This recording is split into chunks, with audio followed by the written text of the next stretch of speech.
Guys, welcome to Innsbruck, Austria. So, let me show you around. Look at that. You know what guys, hindi ma-justify nung camera ko yung place, yung kagandahan niya, sobra talaga.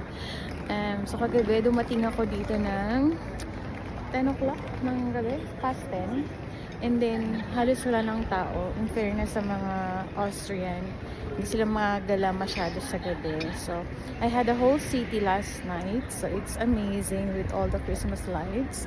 Pero ngayon, sa lahat na ng napuntahan kong bansa so far, I'm in love with Austria, especially Innsbruck. So, yeah, let me just show you around. So here, they call this the Platz or the Plaza, and yeah, I've been walking around for like 3 hours already, just taking a good look of every corner. Everything here is magical, like this.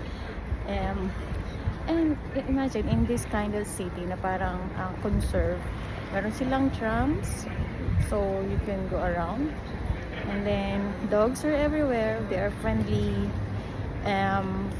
What do you call them? Friendly dogs. Okay, and so yeah, there you have it, guys. It's some pavilions.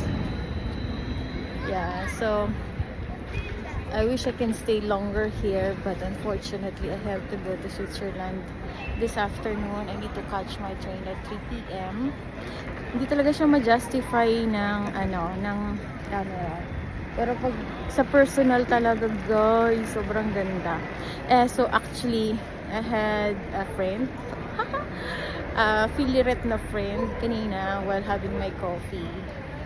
And she told me that today will be the coldest, like -6. So yeah, I'm enjoying the -6 now. You can see it on my cracked lips. So yeah, bye.